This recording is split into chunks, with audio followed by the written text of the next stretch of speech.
करण दरवाजा पीट रहा था। उसकी आवाज गुस्से से कांप रही थी। आदिति, मैं जानता हूं तुम अंदर हो।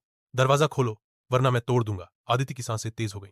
उसने चौकीदार से कहा, अगर तुम्हें सब पता है तो सच अभी बताओ। चौकीदार ने गहरी सांस ली और धीमी आवाज में बोला, सालों पहले इस हवेली में जो औरत मरी थी वो करण की मां थी। आदिति के पैरों तले जमीन खिसक गई। लेकिन केस तो कहा गया था कि किसी अजनबी ने उसे मारा। चौकीदार ने सिर हिलाया। असलियत इससे कहीं ज्यादा भयानक है। करण की मां ने किसी को छुपा रखा था और उसी छुपे हुए इंसान ने उसकी हत्या की।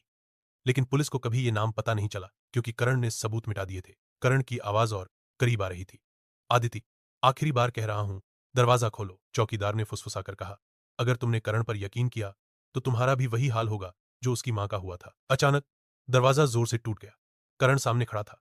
उसकी आंखों में डर और गुस्से की मिलीजुली चमक थी। To be continued, part 9।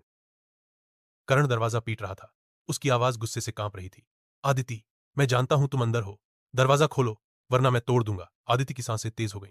उसने चौकीदार से कहा, अगर तुम्हें सब पता है तो सच अभी बताओ। चौकीदार ने गहरी सांस ली और धीमी आवाज में बोला, सालों पहले इस हवेली में जो औरत मरी थी वो करण की मां थी। आदिति के पैरों तले जमीन खिसक गई। लेकिन केस तो कहा गया था कि किसी अजनबी ने उसे मारा। चौकीदार ने सिर हिलाया। असलियत इससे कहीं ज्यादा भयानक है। करण की मां ने किसी को छुपा रखा था और उसी छुपे हुए इंसान ने उसकी हत्या की। लेकिन पुलिस को कभी ये नाम पता नहीं चला क्योंकि करण ने सबूत मिटा दिए थे। करण की आवाज और करीब आ रही थी।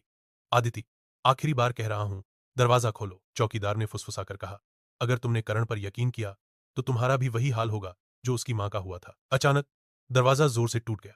करण सामने खड़ा था। उसकी आंखों में डर और गुस्से की मिलीजुली चमक थी। To be continued, part 9।